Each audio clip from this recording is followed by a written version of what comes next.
Por esses dias eu vou falar de um assunto que nós precisamos definitivamente entender, absolver, fazer todos os sacrifícios possíveis para a gente colocar em prática, a fim de que nós sejamos abençoados. Eu falei aqui na consagração eu dei uma pincelada nesse assunto, que é sobre união, sobre unidade. Parece que é um assunto simples, mas a maioria dos nossos problemas estão relacionados, não só problemas de igreja, mas problemas de um modo geral, estão relacionados com a falta dessa virtude chamada união. A gente senta em cima dos nossos direitos e o outro sente em cima dos direitos dele. Cada um sente em cima dos seus direitos e no final ninguém tem direito e não pode receber a bênção de Deus, porque Deus não opera na divisão, nem é divisão. Deus não opera na desunião. Uma das características do povo de Deus é viverem unidos, e a Bíblia recomenda isso várias e várias vezes. Então nós encontramos muitas dificuldades no seio da igreja, e não estou falando da nossa igreja, estou falando geral, estou falando genericamente. Ainda segunda-feira eu estava conversando com um pastor de uma igreja aqui da cidade, e ele me contava algumas dificuldades que ele está passando, que eu acredito que os outros também, por conta de união, por conta dessa coisa de unidade. E já há alguns dias a gente está incomodado. Deixa ligadinho, filho. Eu tenho um calor que você não tem noção. E isso aí fica uma beleza, eu fico até mais inspirado para falar.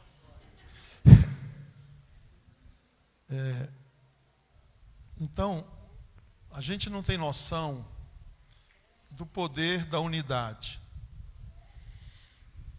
Isso é tão substancial, isso é tão elementar,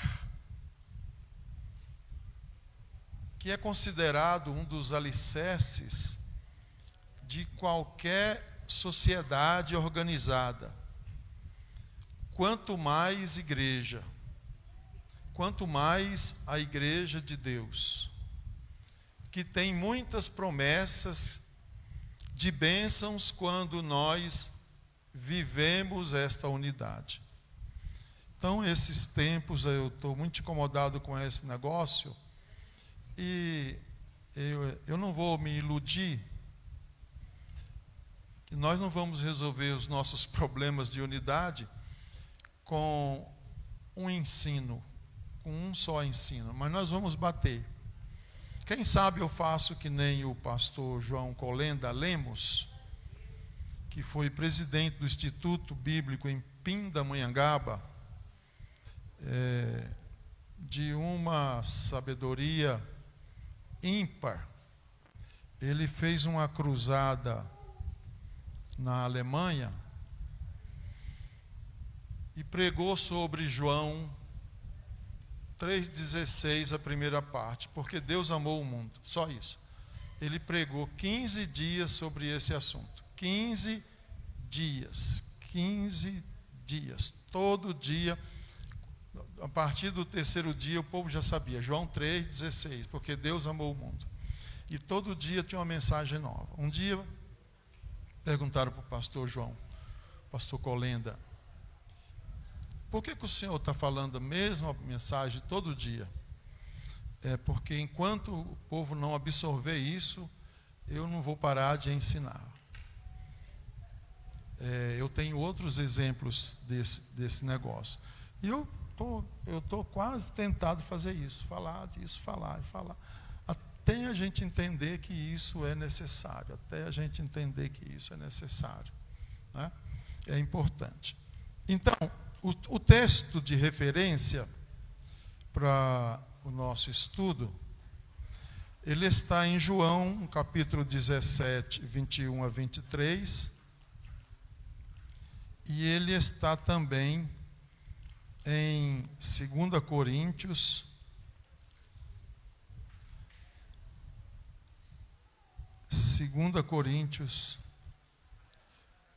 13, que parece que não tem nada a ver, mas tem tudo a ver.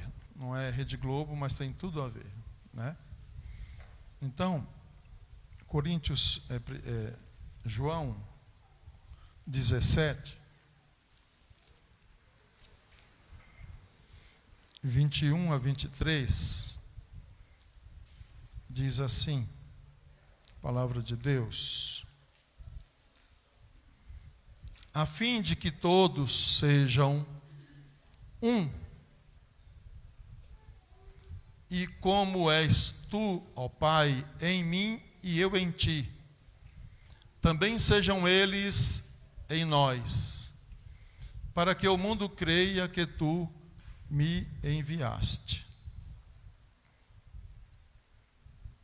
Eu lhes tenho transmitido a glória que me tens dado, para que sejam um,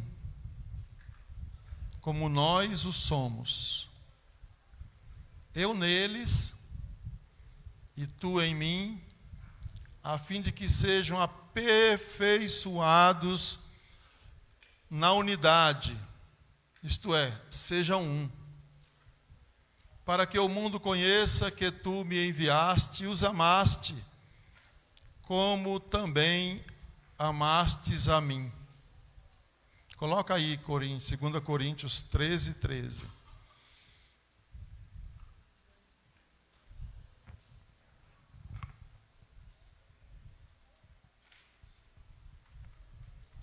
A graça do Senhor Jesus Cristo, o amor de Deus e a comunhão do Espírito Santo seja com todos vós, seja com toda a igreja, isto é, fala de unidade. O apóstolo São Paulo faz um apelo,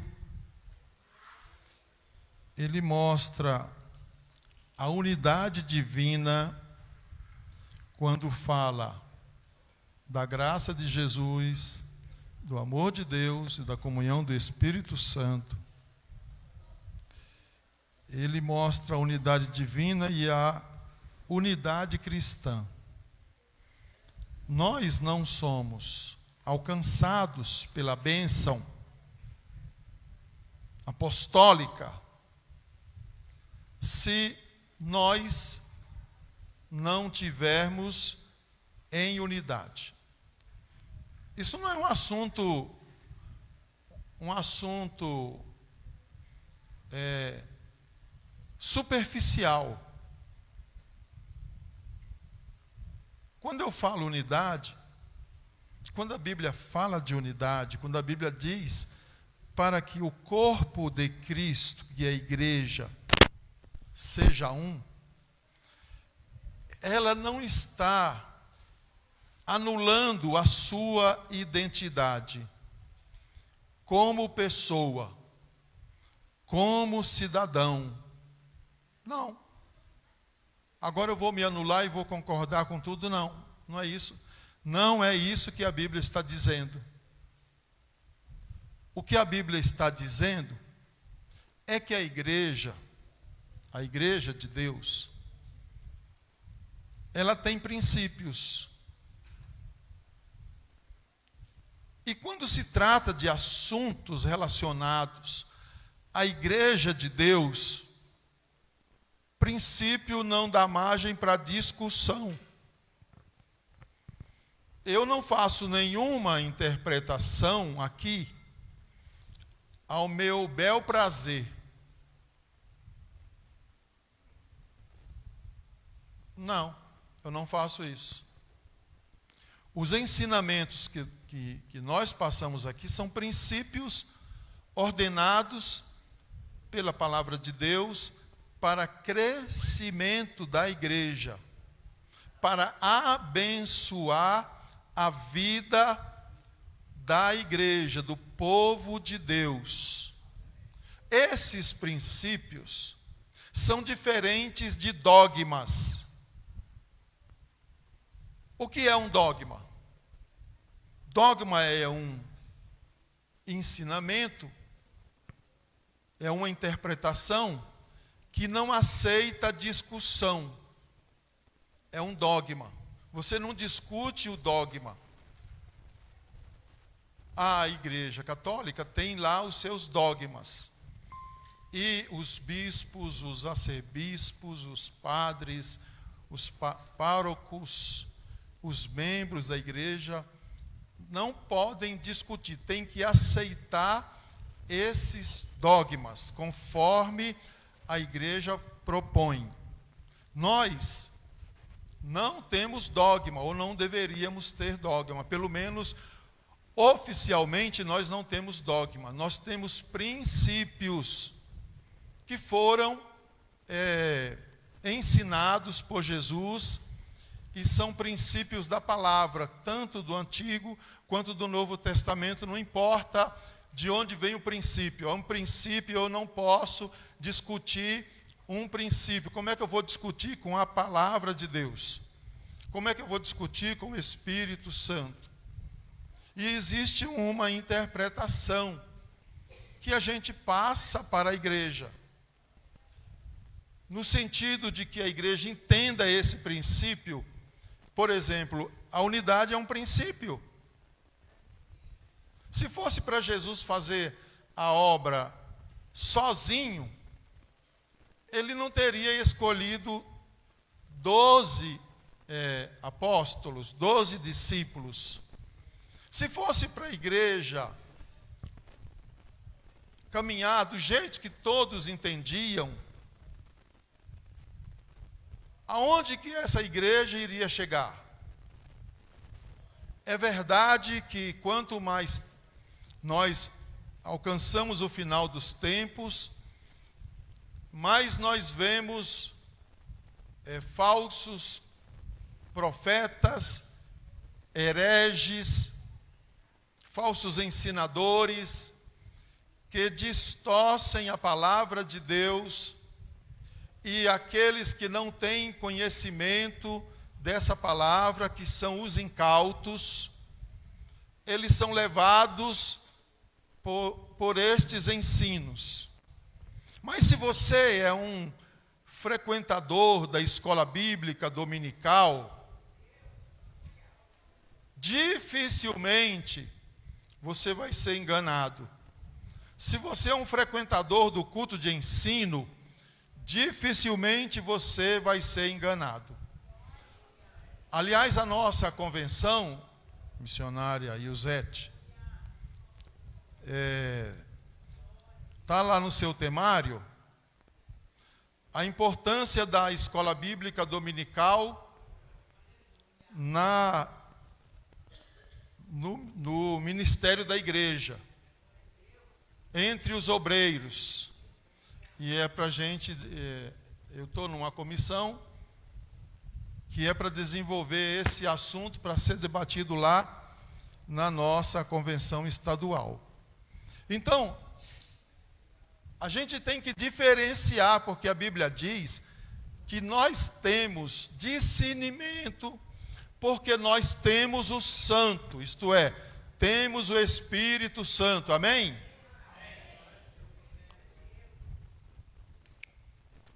E quem tem o Espírito Santo não pode ser enganado. Então, o que eu quero deixar muito claro aqui, que você não pode ir para casa com essa dúvida, é que você, como pessoa, não pode se anular em relação às suas opiniões, em relação ao que você pensa, mas quando se trata de assuntos relacionados à igreja, nós temos que ter uma visão só, daqui para lá e de lá para cá. Não podemos ter duas interpretações, porque senão um puxa de um lado e um puxa do outro. É que nem acontece com a doutrina do calvinismo e do arminianismo. Vão ficar discutindo até Jesus voltar. No final das contas, vai subir os arminianos e vai subir os calvinistas. É uma discussão que não chega a lugar algum. Essas discussões para saber quem tem razão, para saber o que a Bíblia diz, isso não leva a absolutamente nada. Quando nós passamos o ensino aqui, esse ensino, ele tem que ser aplicado, tem que ser absorvido, tem que ser praticado, a fim de que a igreja seja abençoada, isto é, que os irmãos sejam abençoados, que o povo seja abençoado, porque o ensino, ele liberta, por causa do conhecimento. Não é o ensino, o conhecimento liberta as pessoas.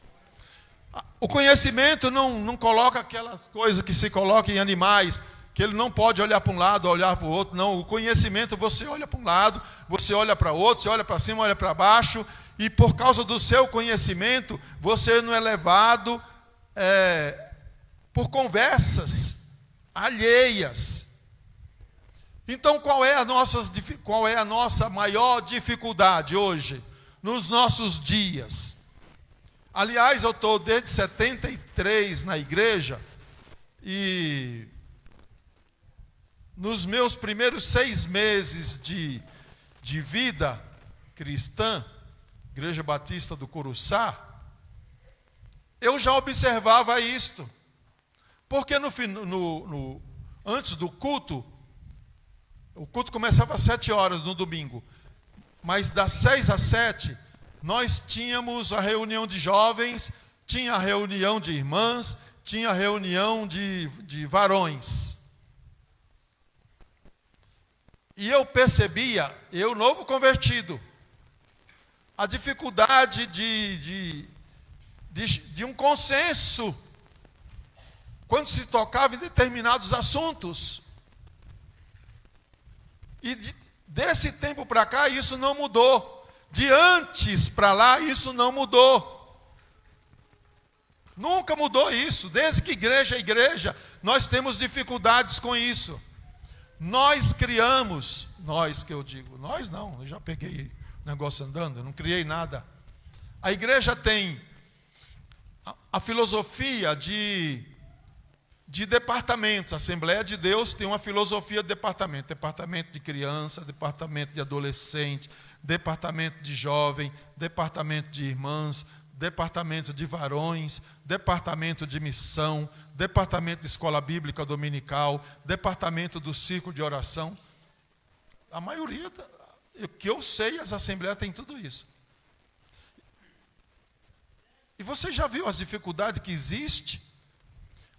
Os departamentos foram criados para abençoar a igreja. Foram criados para que a igreja pudesse caminhar mais forte, unida. Mas aí eu tenho uma dificuldade, porque eu vou para os departamentos de crianças. Depois de uma certa idade, a mãe diz assim, não, você tem que ir para os adolescentes. Ou a criança acha que não é mais criança, tem que ir para os adolescentes. Aí os adolescentes chegam numa certa idade, acham que já sabe muito, que não pode mais ficar nos adolescentes. Tem que ir para os jovens. Aí o jovem casa, não quer ir ficar com as irmãs, quer ficar nos jovens. Vocês já perceberam isso? Aí nós temos um conjunto de irmãs, que deveria ser de irmãs, mas eu não posso ter as irmãs que fazem parte dos jovens, que não são jovens, deveria ficar nas irmãs. Ué, como é que vai crescer? Como é que vai desenvolver? Como é que funciona isso? E ai do pastor, se ele mexer nesse negócio, é um vespeiro. Isso não é um problema meu, isso é um problema geral que a gente ouve de todos os pastores. Como é que vai resolver isso? Eu digo como é que vai resolver. Quando nós formos unidos, quando nós vermos, a palavra certa, quando nós vermos a igreja de Cristo como uma unidade, como um corpo. Ora, o que complementa a igreja, o que aperfeiçoa a igreja, um departamento aperfeiçoa o outro. Ele não compete com o outro. Eu fico observando quando Deus estabeleceu o princípio de liderança baseado na capacidade de cada líder. Deus disse para Moisés: escolhe homens, chefes de 1000, chefes de 100, chefes de 50 e chefes de 10. Aí está aqui, chefe de 1000, chefe de 100, chefe de 50, chefe de 10. Vocês vão deixar de fora aqui. Aí o pastor Zé fala assim: por que eu vou ficar com 10? Já começa o problema aí. Eu 10? Pastor Jair vai ficar com 1000? O que é que ele tem que eu não tenho? Não é assim que a gente começa a pensar? E para complicar mais a nossa vida, nós temos também a liturgia, que também não foi eu que criei, de ter uma festa em cada congregação. Imagina se nós tivéssemos 100 congregação, como é que ia ser? Aí tinha que fazer regional, uma regional fica lá, outra regional fica lá, outra regional fica lá. Eu imagino a dor de cabeça que esse povo tem, porque vai ter uma regional, vai ter uma congregação na regional, que nunca vai ter uma festa das irmãs. E uma coisa que seria para nós sermos edificados, crescermos como igreja de Deus, o diabo que não dorme, ele trabalha na mente das pessoas e fica colocando minhoca na cabeça das pessoas em relação a estas situações. E você fica tendo que administrar problemas relacionados a pareceres, a pontos de vista, porque o geral não tem, um ou outro, uma noção do que é uma unidade. E o pior das pessoas, as piores pessoas com quem nós temos que trabalhar, são aquelas assim: eu só sirvo a Jesus, mas a igreja tem o pastor, a igreja tem o vice-presidente, a igreja tem o secretário, a igreja tem o tesoureiro, a igreja tem o pastor da congregação. E ele falou: eu só sirvo, esses são os piores. É os que servem só a Jesus. Você serve a igreja de Deus, A igreja de Deus tem alguém que foi colocado por Deus. O que você pode fazer? Você nasceu assim na igreja, isso não vai mudar. Isso não vai mudar. A igreja vai subir desse jeito. Então, quanto melhor a gente entender essa questão da unidade, sem perder a sua individualidade, tem coisas que não são discutíveis. A gente obedece ou não obedece. Porque é mandamento bíblico, é princípio bíblico, não é. Eu não estou falando de textos de dupla interpretação, ou de interpretação que você pode interpretar simbolicamente ou literalmente. Não estou falando desses textos. Não estou falando de profecias bíblicas. Eu estou falando de princípios. E princípio não se discute.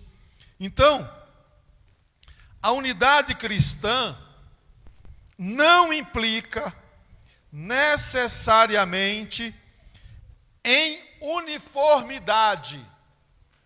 Eu penso como o irmão pensa. Quando se trata de igreja, o pensamento é um só. Por isso eu sou membro da igreja. Por isso eu fiz uma confissão de fé. Eu prometo, e alguns colocou a mão no coração, outros colocou na cabeça, outros... Né? Eu prometo. É uma confissão de fé. E a gente não pode perder isso de vista. Por quê? O pastor da igreja, ele não foi colocado para dominar sobre a sua vida. O pastor da igreja não foi colocado para controlar a sua vida, para dizer o que você pode ou você não pode fazer. Por mais chucro, vamos colocar uma palavra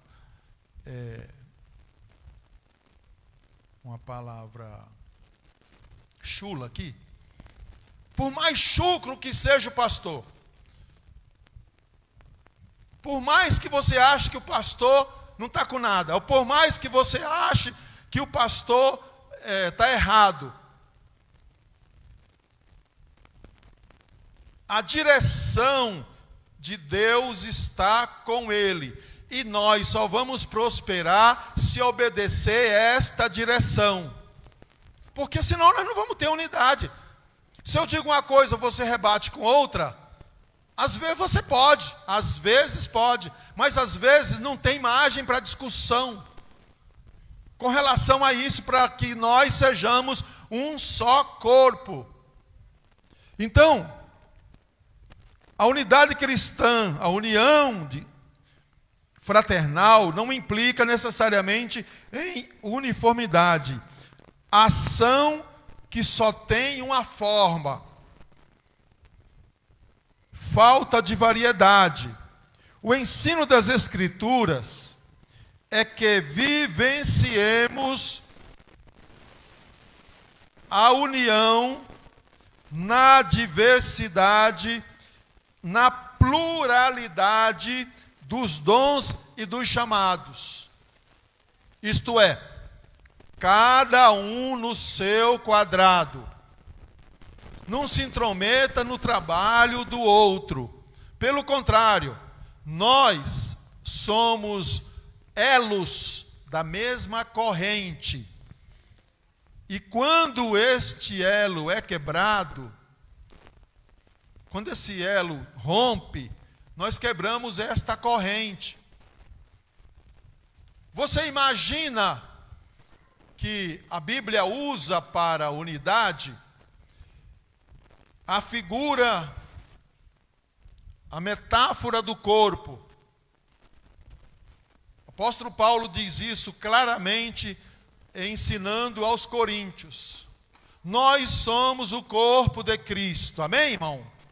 Nós somos o corpo de Cristo. Um corpo não é constituído só de cabeça. Corpo não é constituído só de braço. Corpo não é constituído só de tronco. Corpo não é constituído só de pernas. Não é só de pé. E tudo dimensionado para que ele possa funcionar.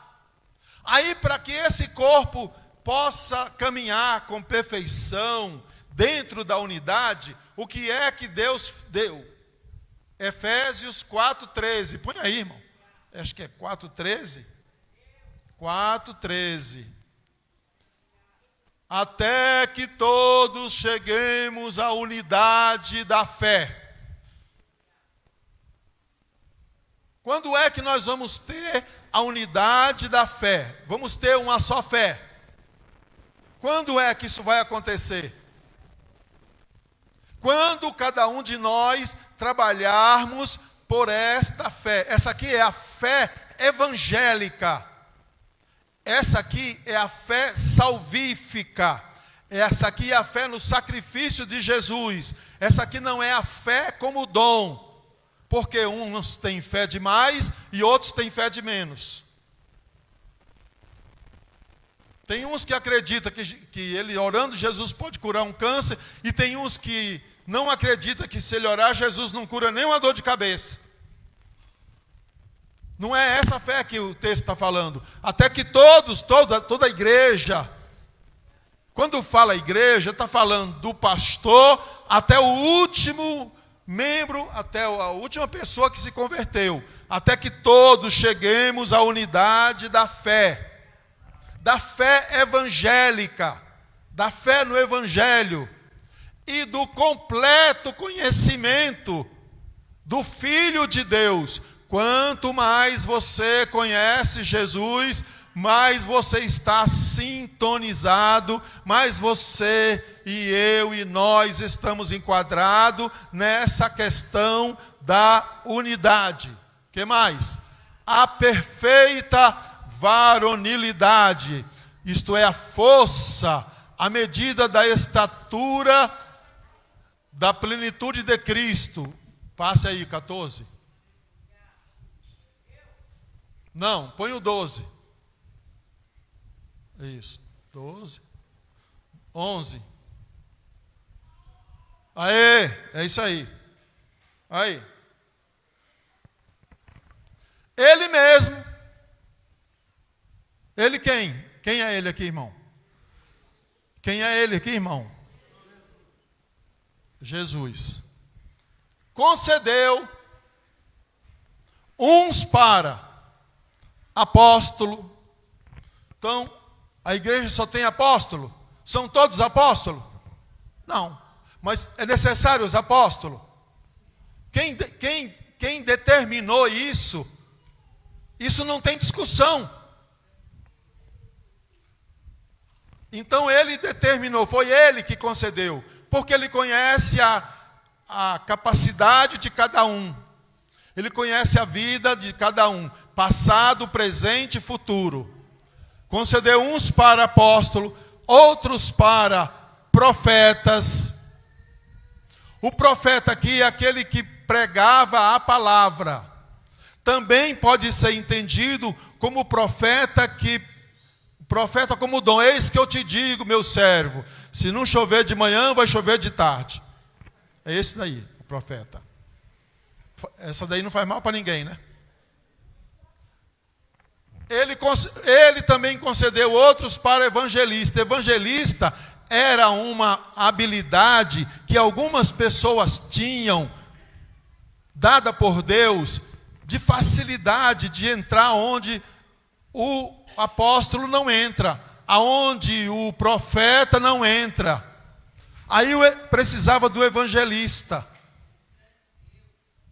O que mais? E outros para pastores.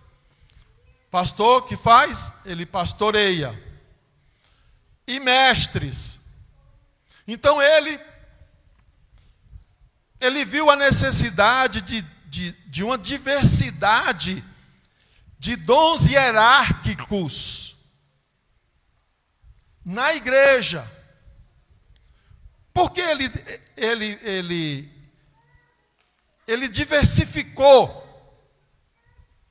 essa liderança na igreja, que aqui todos eram líderes. Vamos lá para o versículo 12. Ele fez isso com objetivo ao aperfeiçoamento dos santos. Essas pessoas foram dadas para nos aperfeiçoar, para melhorar. Aperfeiçoar aqui é amadurecimento, a palavra é amadurecimento, para o desempenho do seu serviço, para o desempenho das atividades da igreja. Mas as pessoas, muitas não têm esse conhecimento, para a edificação do corpo de Cristo. Como é que esse corpo vai ser edificado se não houver essa diversidade de dons hierárquicos para nos ministrar? Continue. Até que todos cheguemos até aí. É isso que o apóstolo Paulo entendeu dos ensinamentos de Jesus, dos ensinamentos da Escritura. Quando Paulo fala estas palavras, ele está pensando naquele texto de Provérbios que diz assim, que a gente usa só para casamento. E aí, como só usa para casamento, a gente acha que só se aplica a casamento. É melhor serem dois do que um, não é? Um cordão de 3 dobra, não se rompe facilmente. O que está falando esse texto? Está falando de unidade. Quanto mais nós formos unidos em propósito, mais abençoados nós seremos. Agora, há muitas pessoas que estão na igreja, que se alimentam da igreja, que participam da igreja, que recebem as bênçãos porque estão debaixo do guarda-chuva da igreja. E quando chega lá fora, elas cospem e outras pisam no prato que estão comendo, como se a igreja dela fosse o pior lugar do mundo. E tem prazer de falar do obreiro A, do obreiro B, do obreiro C, da vida de Beltrano, da vida de Ciclano, da vida de não sei de quem.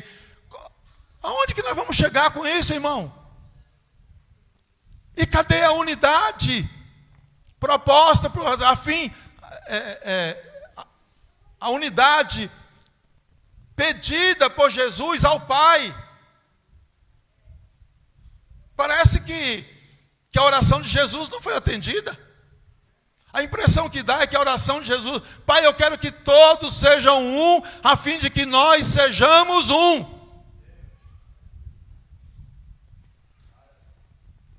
Ora, se você está aqui, você tem que defender aqui, irmão. Não se trata de denominação. É muito mais do que isso. Você está defendendo esse povo. Você não pode, você não chega com seus amigos, onde você frequenta, e começa a falar mal dos seus filhos. Embora a gente ouve isso constantemente. Você não fala mal do seu tio. Você não fala mal da sua mulher ou do seu marido. Você não pode falar mal. Porque senão nós vamos ter uma casa dividida. Nós estamos dizendo que quando a gente fala mal do lugar que a gente pertence, nós atraímos sobre nós maldição. Nós estamos dizendo que nós não temos unidade com esse povo. que nós queremos só desfrutar da bênção desse povo. Nós temos que entender isso. É muito mais do que departamentos, é muito mais do que liderança, é muito mais do que obreiro, é muito mais do que congregações, é muito mais do que isso. É uma questão de princípio. Eu não posso falar mal de uma comunidade que eu frequento,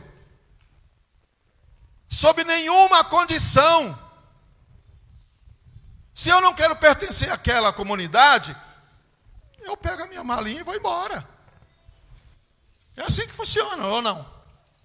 Mas você ficar insatisfeito, ficar falando mal, fala mal de A, fala mal de B, fala mal de C, como é que esta comunidade vai ser abençoada?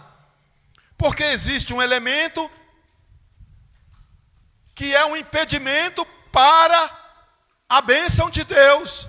Como é que eu posso recitar o Salmo 133? Como é que eu posso falar da oração de Jesus? Pai, para que todos sejam um, a fim de que eles sejam um em unidade.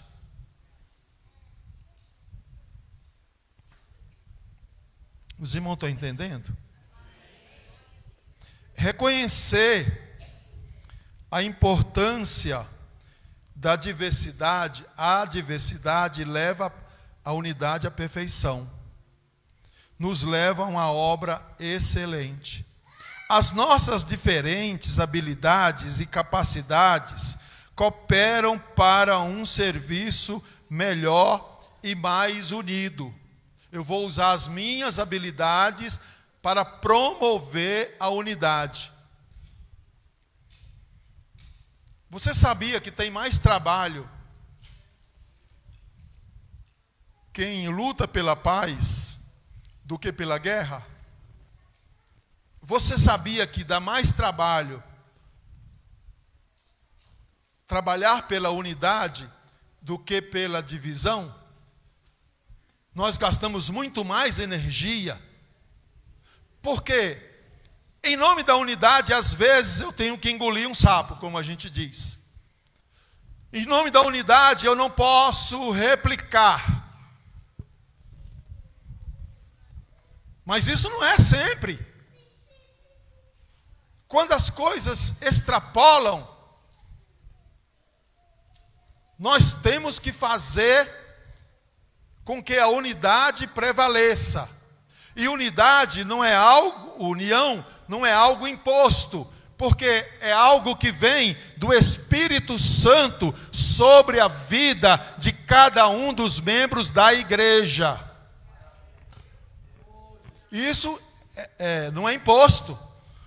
Vocês vão ser unidos, eu vou editar um decreto aqui, uma norma, de que vocês serão unidos. Isso não funciona dessa forma. Não funciona desse jeito. Porque a Bíblia diz assim: se depender de você, tenha paz com todos. Se eu pensar dessa forma e você pensar dessa forma, nós vamos ter paz com todo mundo. Mas nós usamos esse texto para não ter paz com algumas pessoas.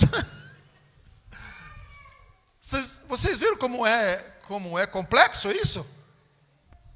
É complexo demais.